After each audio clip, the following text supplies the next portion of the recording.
Hi, everyone, and welcome to this very special edition of our podcast, where today we're celebrating International Women's Day and Women's History Month. This day, and actually every day, is dedicated to recognizing and continuing to advance the social, economic, cultural, and political achievements of women and to call for gender equality.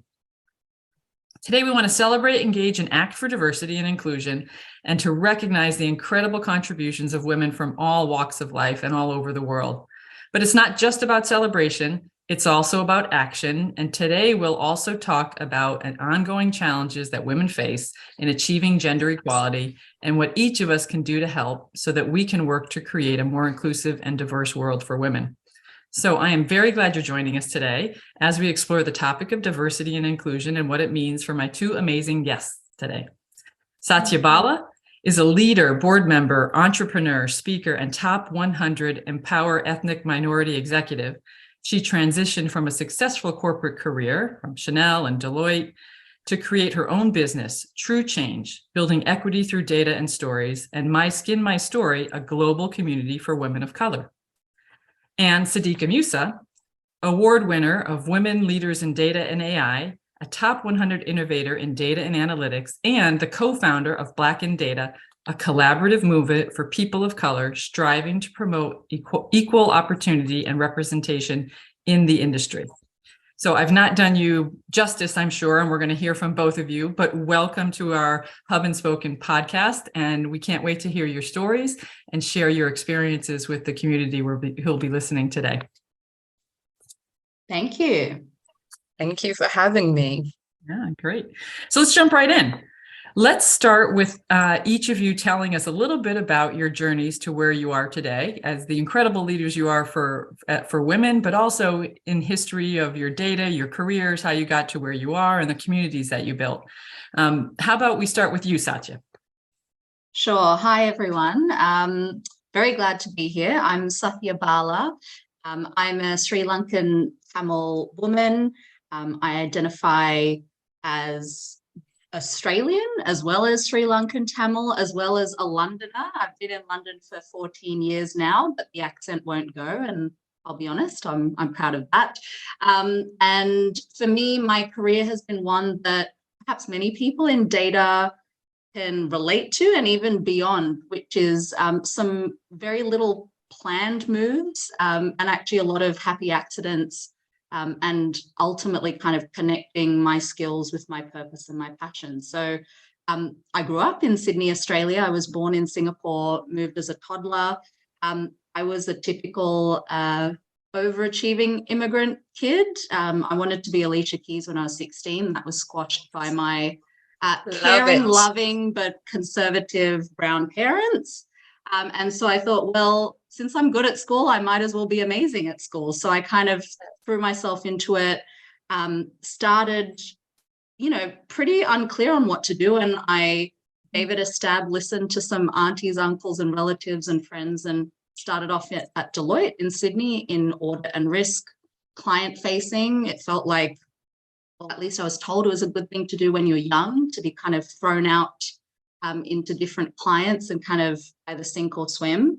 And the funny thing was, I think my career has always been like this, but I kind of started doing one thing and in my own way shaped and moved towards the things that I liked and really tried to break boundaries and boxes, and not even in a dramatic way. So I started at Deloitte, technically in the IT audit team.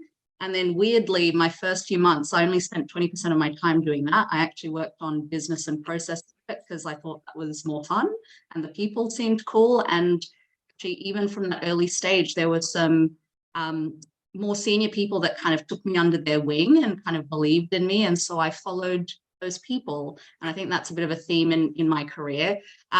Being an Aussie, I was then in my early 20s, a bit kind of bored, ready for an adventure after a bit of a short stint in Chicago. So I came to London after 3 years at Deloitte, continued in audit and risk at Barclays, just because I thought it's London, heart of finance, financial services, give it a go. Again, it wasn't fully thought out. I just thought, why not? I'm here. Let's go for the big brands. And then again, I followed a really awesome Aussie woman that started at Barclays at the same time as me. She left, went to Sainsbury's. She thought it was great. And she was like, Safi, you've got to come, that like you'll love it here. And I trusted her. I sussed it out for myself, of course. But again, I followed kind of the people that I admired, but also the people that I enjoyed working with. And so then if I fast forward, I spent several years at Sainsbury's, and then I fell into data governance through an internal role. I think many of us can recognize that data was like a thing not everyone talked about. Maybe it was like in the bowels of an organization, someone was doing something on that. But it then kind of got on everyone's radar because bad things started to happen. And so they created their first ever data governance role. I moved into it again because the CFO and audit director thought it was a good idea.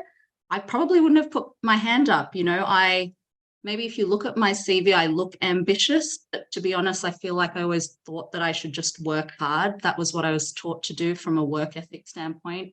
And also as a woman and a person of color, I don't think it was ever explicitly said to me, but I knew that I had to do that to just not just succeed, but to feel like I wouldn't lose out or be pushed aside. So I guess I kind of, again, followed, almost got that confidence because these people that were kind of senior and respected believed in me.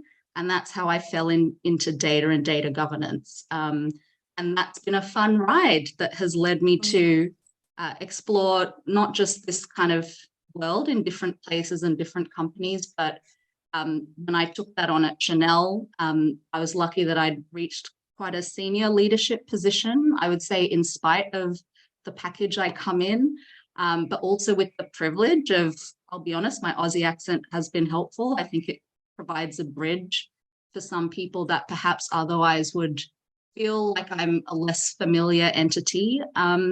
And I worked hard, but I also enjoyed people. I cared about relationships. I cared about making environments feel dynamic and encouraging new ideas and new people to the table. And I think, by sticking to that, it wasn't always easy, but it actually helped me become recognized as a leader because people knew they could trust in my opinion. I would tell them the truth. And through that and my personal kind of journey with identity and looking at how I build a legacy, I've eventually kind of ended up here where I was doing a lot of extra things on top of a day job. I know Sadiqah can relate to this. When I was at Chanel, I was head of global data governance and sponsoring diversity, equity, inclusion, and running My Skin, My Story, a community in my own time to champion women of color because it's a community I care about. There are only so many hours in the day. So I thought I'm going to start my own business, take a chance, and really bring together the skills I have from a data standpoint, the skills I've kind of honed from a storytelling standpoint based on the community I run, My Skin, My Story, and then using the more recent skills and the lived experience I've got around diversity, equity, inclusion to bring that together with true change. And that's what I do now. Amazing. Absolutely amazing. And I think probably Sadiqah, we're hearing parallel sort of things through that storyline. Everybody's story is unique, but I'd love to hear your story as well. See how that might parallel and how you got to where you are today. Yeah, I think my story is not too dissimilar, I would say, from Sathya's because I didn't purposely plan to go into data. So it was a happy accidental incident that happened. So for me, I'm Sadiqah, hello everyone, of Nigerian heritage. So with being Nigerian, typically parents would encourage you to go into the sciences, the conventional science route of medicine, be a lawyer, or, something, a traditional career. So never in a million years would they have thought, Sadiqah, let's hone you and prep you into becoming a data scientist or a data analyst. So they had my whole life mapped out. I believe from birth, they already knew what they wanted me to be. And I was comfortable with that, actually, because it just meant that I was academic. I was happy with maths. I was happy with physics. Unfortunately, as with you, I did not have Alicia Keys' voice. I couldn't run, so I couldn't join the sports team. None of those skills whatsoever. So I had to really lean in to the talent that I have, or my strengths, if you like. So I went into university, studied geophysics, and I went straight into being a geophysical seismic interpreter.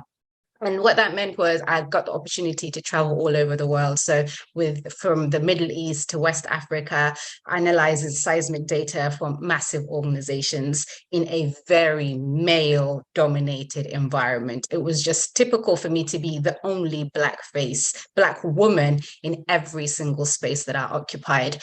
And it didn't really dawn on me that I was a misfit in any of these spaces until I started, I guess, thinking about starting a family. So my shift actually happened when I settled down with my partner, and then that transition of, okay, so what does the world now look like for me? There was no way I can continue traveling all different parts of the world and maintain a family relationship and friendship groups because I'm always on other sides of the world. So for me, it was, what can I physically do? How can I keep the skill set that I have and still be present with my family and my friends and stay in London? As much fun as it was to travel to the Middle East and West Africa, I just wanted to just set roots somewhere in my familiar environment. So I retrained completely, went and did a data course. So this was a structured course where I was in class for a whole year, did some projects, created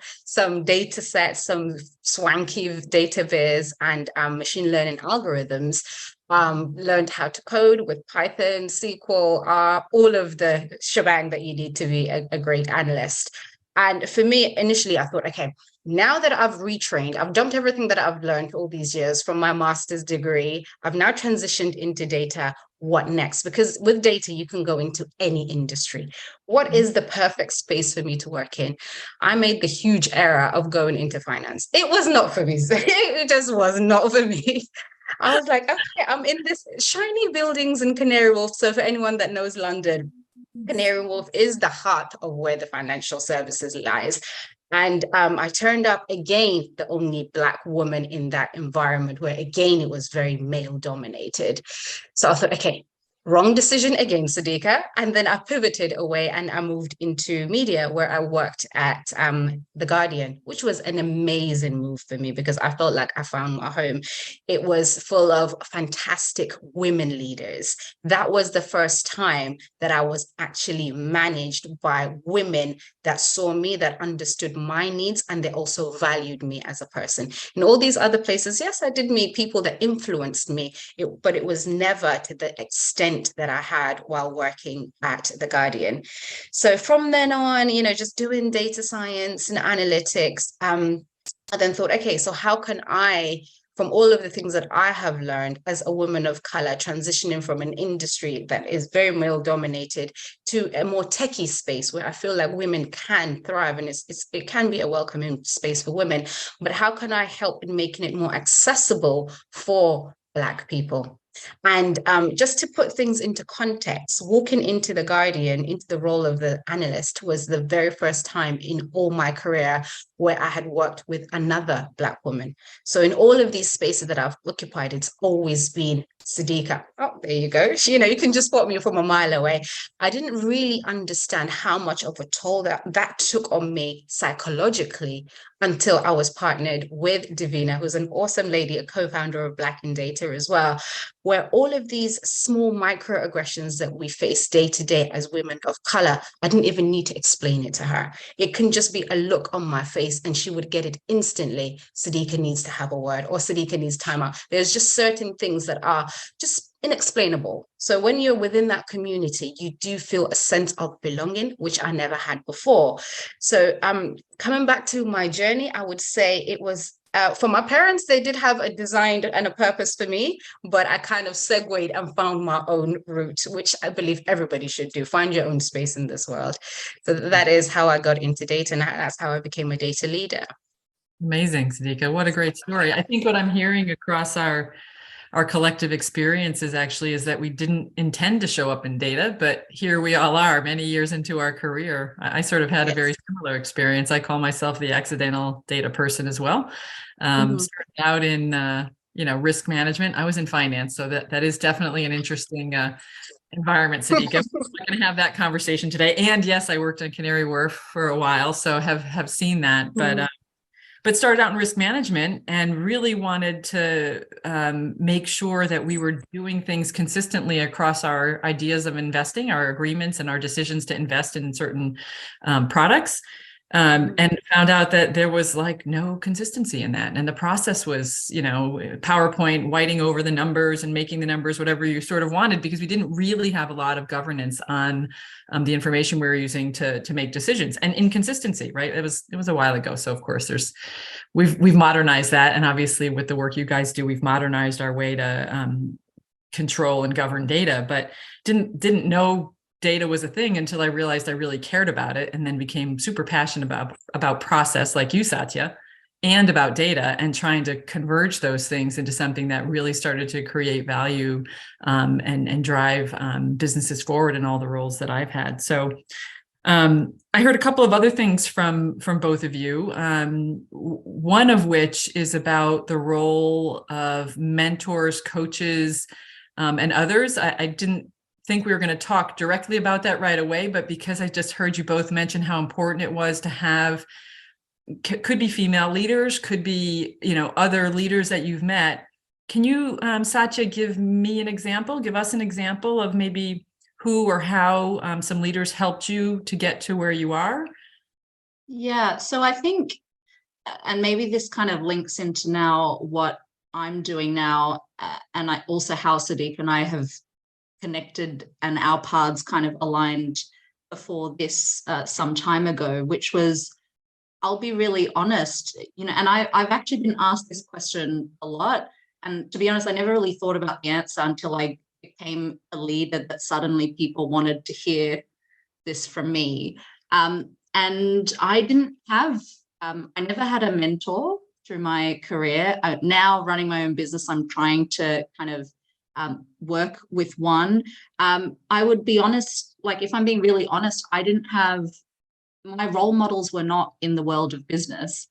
So I don't mean to be like a broken record. And yes, I wish I had an alternative life in the creative world. But all my role models were largely women of color. And I'll be honest, Black women, because I've grown up in the West, and actually brown women role models in public life were kind of from India or South Asia, and I didn't really relate to that. Whereas for me, it was people like Serena Williams, Michelle Obama, I've already said Alicia Keys, Mariah Carey. Like literally, if you're going to ask me who my role models were, they were people who looked like me, who were badass, owning who they were and succeeding. And this was not a conscious decision. I never saw that in my day-to-day life when I was walking through the school halls, the university halls, or the offices. It was, especially in my formative years and my young career years, I was looking and getting inspiration from public figures who are actually not in my everyday world. And I think that in itself says a lot. And that's not to say, I mentioned even in my introduction, there's been a lot of what I would call cheerleaders in my career. And I think a journey to confidence, particularly when you are not the picture of what a successful person is or what a leader is in terms of the images we have seen up until now, sometimes you really need those other people, those cheerleaders, to see something in you, because sometimes you second guess yourself. And I think for me, that was really critical. And that's where actually women leaders have been amazing cheerleaders for me. But I've also had a couple of men who, my earliest stage in my career was when I was at Deloitte. I was super young. I started working quite young. I wasn't someone to just throw my hand up. They had secondments going when I was in Deloitte, Sydney. They were sending a few people off to Chicago to do 3-month secondments there at Deloitte. And actually, it was my partner who was kind of one of the partners that managed me, a giant white Kiwi dude. He looked terrifying, but was in fact a teddy bear. And he actually said him and the other partners had a word and they actually wanted me to go. And I only went because I was like, okay, well, if you think I should go and I trust you and you're like an important person, I respect your opinion, well, then I'll do it. I think now, if I was to flip your question, Jennifer, I feel like this slowly conscious realization of why didn't I have role models or mentors, especially when I would say people talk about mentoring being so important. And I believe that on the face of it, I'm seen as quite a confident person, quite an extroverted person. But for me, it felt so awkward. Like, how was I meant to approach someone to be a mentor? And no one approached me. And so it felt completely inorganic. And so actually my relationship with role models and mentors is, over time, I realized the importance of it, the fact that I didn't have it, and the fact that I didn't see it in my spaces. And I decided to be that for other people. That has been my relationship, to sponsor other people, to mentor other people, to role model other people and champion them, and also just be like human big sisters to other people who are having those moments and you recognize them. So that's kind of my non-answer to that question. I think it's kind of an organic answer to that question, right? You created something that you figured out organically was missing, and now you're, what I like to say is I use that type of activity to pay it forward, right? Because now you're in a seat, Sadiqah, you as well, if you want to chime in here, but we're in the seats to actually change and make that more obvious and more integrated and less abnormal and just part of everyday life, where you have a variety of people who care and are willing to help and are there to support you as you start to make this journey forward. And I think, yeah, over time, interested to hear your thoughts, maybe hear, Sadiqah, about the trend of this over time and how it's changed, right? Because I think Sathya just described it being sort of not spoken about, not like nobody mentioned it or nobody brought it up, but it was happening to other people, probably not us, right? Because we weren't on that in the right place. But I think it's changed over time. And I do feel like we're getting a lot of traction and people are destigmatizing asking for this type of help, right? Coaching or mentorship or that kind of thing. Sadiqah, do you want to add to that at all? Yeah, no, I completely agree. I've seen the value of mentorship. So for me, I'm going to take it in two different layers, actually. I would say direct mentorship and leadership skills that I have just organically absorbed from other leaders that I have seen around me. So starting with my very first mentor, who actually 100% changed my life. It was a very structured mentoring program that I took part in at The Guardian, where we sort of, in a very informal setting, sit there where I take the lead and I lead the conversation and how I want it to be structured. And this woman just blew my mind. So a lot of the questions that I went to her with, like, I don't feel visible. I don't feel heard. I have all of these fantastic analysis that I perform that I bring in value to the organization, but I am still very much invisible. And then she just flipped it around and said to me, Sadiqah, what are you doing to make yourself heard? And for a minute, I was like, well, shouldn't my analysis just do the talking for me, right? Because it's fantastic and you're getting value out of it. That should be enough for my name to be spoken about in these rooms of power. And she said, no, Sadiqah, it doesn't work like that. Because I identify as an introvert, my typical situation would be do the work, just hand it over, and then that should be the end of it. The work should speak for itself. The reality is it doesn't work that way. You have to make yourself visible. You have to make your voice heard, not shying away from questioning authority, because I think sometimes as women, that's one thing that we tend to stay away from, especially as Black women, because we don't want to be perceived as confrontational. So in a discussion where you might have your superior that disagrees with something that you're saying, it's very easy for me to say, okay, I'll leave him to it, even though I know exactly what he's saying is wrong. But because I want to avoid that stereotype of being that aggressive Black woman or the forceful Black woman, I would automatically just sort of disengage. And for me, I found over time, I was doing myself a disservice. So speaking out, making my voice heard was definitely on me. It's on them to listen, because sometimes you do find as a woman, they talk over you or repeat the exact same thing that you have said in a different voice. And then somehow that becomes validated, right? So learning the cues, knowing when to speak up, and really just owning the space. That was the first thing that I learned from my mentor. The second thing I would say that was mind-blowing for me was around career progression. again, I was hoping as I, prove myself technically, this should happen organically. And she said, no, Sadiqah, you have the right to be here. You know the value that you bring to the table. Speak up again. Have these open discussions. So really just somebody that says to me, it's okay to do these things within my community. I think that is the one thing that we do not have.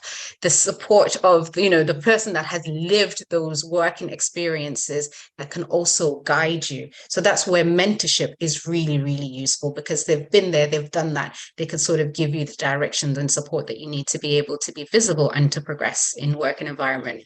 I think the second layer where I would say is it's not a direct mentorship, but just really looking at how the women leaders around me were leading, seeing the empathy that they were showcasing that I didn't see before in my previous organizations. I was like, oh my goodness, this is the absolute way that I want to be treated. When I become a leader one day, this is the way that I want to sort of lead my team, with empathy and with respect. And so I think absorbing from those people that are awesome around you, but also, yes, having a structured mentoring program can be so beneficial. I certainly have benefited from it. And that's the reason why within Black in Data, we've set up a mentoring program to support ethnic minorities in that. I was just going to head there, actually. That's a great segue, because I think the conversation we just had about mentors, coaches, building these relationships, these trusted relationships, are the nuggets of these communities that you guys have developed independently. So why don't we spend a little time talking about the communities? I also host a community as well for data leaders, as you guys may know. Our mission is really to help pay it forward again, to make the next generation of great data leaders. But you guys have a little bit of different twist on how you've created them and what the communities are and how you act and engage with them. Can you each share a little bit about that with us for the next couple of minutes? How about Sathya, you want to go first on your side? I think you've got a couple of things to share on community, at least in the two. So I think for me, there's two things. There's things that I think in a really positive yet constructive way, I think there's things that we can really be pushing the data industry to get better at, because I think in many ways we are a profession that Sadiq already mentioned at the start. We're in every industry. I think we're relatively new as a profession. So any of the kind of barriers out there, they're not entrenched like in the world of, say, I've got friends who work in the legal and in the insurance industries. They've been knocking around for a really long time, and it can be hard to peel those things back. So one of the things that I have done, and I think this is where sometimes frustration can be channeled really effectively into action.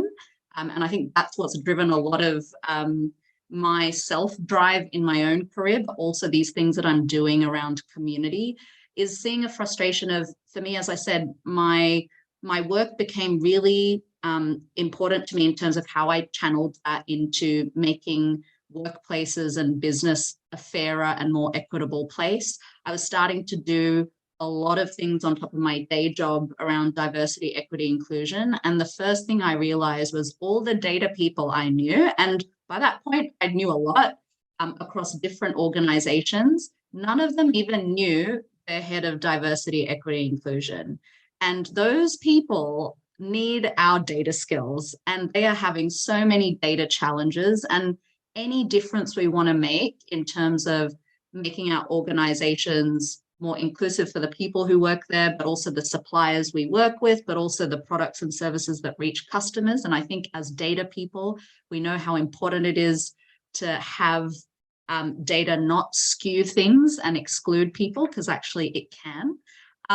One of the things I did was, I was like, you know what, I'm going to start a community called Data Meets DI and actually get all the data people I know and all the D&I people that the head of diversity and inclusion at Chanel knew at the time. And I'm going to run a forum and get ourselves together and actually through that start building relationships across our professions, because I don't think we can succeed without each other, especially given that we don't just want businesses to financially succeed. I think we realize business needs to sustainably perform, and that means valuing its people, valuing the environments that we're in and the communities we operate in. So that was kind of one thing that, to be honest, I was just frustrated. It was November 2020. I mean, talking with the head of diversity and inclusion at Chanel, I was like, she really needs my help. And how many people in her position need that help and don't even know the amazing, smart data people in their own organization that can help, that are just a phone call away. So that was one thing. But I guess on a bigger scale, for me, yes, I'm a data professional, but I also just feel, through my career, I have been doing lots of different things. And I think there is a real power in terms of networks and communities, and also acknowledging the fact that people belonging to different backgrounds, we do not have the inherent kind of knowledge passed down to us from a line of people who have had senior positions or who have been professionals, or who understand how to navigate the career world. All that amazing advice Sadiqah's mentor mentioned. A lot of us don't have these unwritten rules and kind of these coded ways to succeed unless someone has told us that. And also sometimes we need to be around people who just get our experiences, and we don't have to explain the barriers that we go through. Sometimes you just need to be held. Sometimes you just need to be acknowledged. But sometimes you also need to hear the wisdom of the other people who struggle with the same things and how they've navigated it. And that really was the brainchild behind My Skin, My Story, where for me, I think there's so much great work out there. I still think the experience of people who are intersectional, that kind of have various elements of diversity. For me, I'm really passionate about how race and gender intersects, because I think it affects so many people, not just me personally, but the people that I surround myself with. And I just think, what could happen if we could connect women of color across the world, and not just in one industry, across industries, and not just professionals, but actually what can we learn from women from the charity sector, women of color who are entrepreneurs, women of color who are carers or community leaders, because actually we have all collected through struggle, wisdom, skills, tools, and we all have expansive networks, because women of color tend to be community advocates, whether we mean to be or not. It's not just for our families and our friends, but for our wider community too. And it just felt like such a missed opportunity, for me, and I know Sadiqah shares this aim, I want to speed up representation. For me, I'm not here having a conversation that there aren't enough talented, diverse people out there.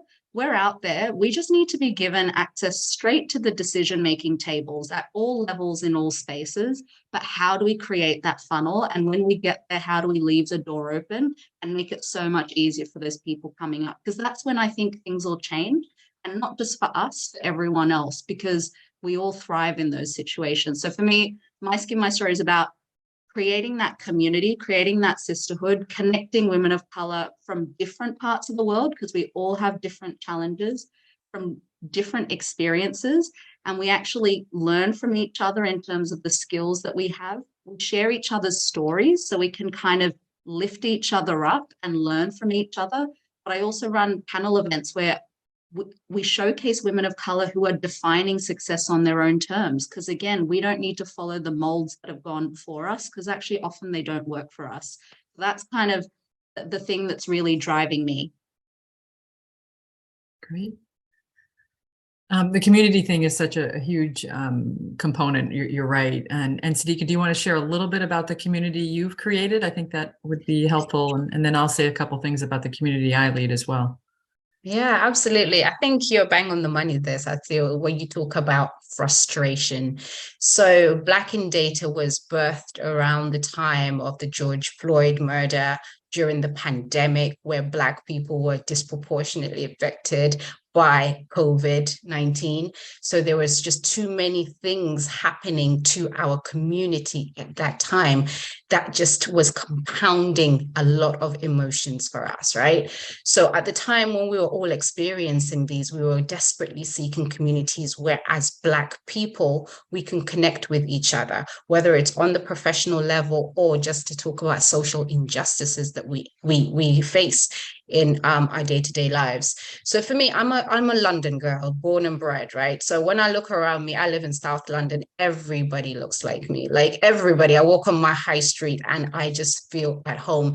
The moment I step into my working situation or my offices, all of that just eradicates, right? We literally have next to zero diversity when we talk specifically about being Black and being present in the working professional or potentially within the tech space.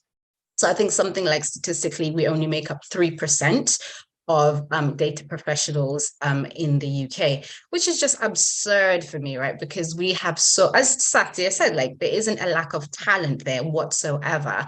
I feel like organizations just need to wake up to the fact that we are present. They need to make these spaces more accessible to our communities in order to improve the diversity and equity within data and beyond. So for me, it originally started just as a space to connect and to vent, which is fine. Sometimes you just need a space to vent. And it just naturally morphed into so much more, where we are currently a community of over 13,000 data professionals of color globally. We are in all different parts of the world. We are doing amazing things around collaborations with organizations that share our values. I touched on the mentoring scheme that we offer. And just last summer, we started going out into secondary schools in the London area, where we're doing data workshops for young people that are just about to start going into universities. And that's really important for us, because what we want to do is give options to the people in our community. When you have that when you know that options are available to you, you are well informed, you will make better choices about your career path. And that's why the significant amount of our time is going into that space. And we're seeing, we're data analysts and professionals, so we work on metrics, but essentially I put away all those metrics, because what we're doing cannot be measured, because we are going on feelings. We are going on how our working areas and our working spaces make us feel as individuals. And that's what really Black in Data stands for. We are not just about a numbers game. We want people to be thriving in their working spaces. So in essence, it's really about bringing people together, but also helping organizations to bridge that gap between our community and them.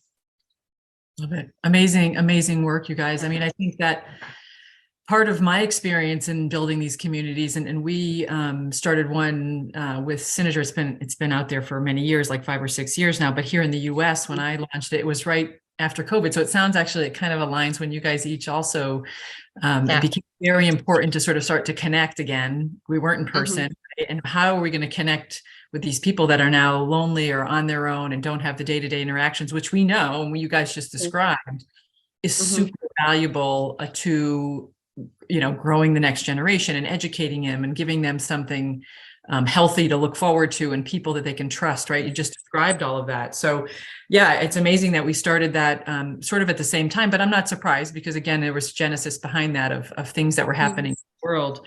I think one of the things I'll just, you mentioned all the other great things that these communities do, but one that I always felt very close to as a data leader has been the need to find a safe space to talk about what's happening around you, whether it's your situation, Sadiqah, that you've described, you've experienced, or Sathya.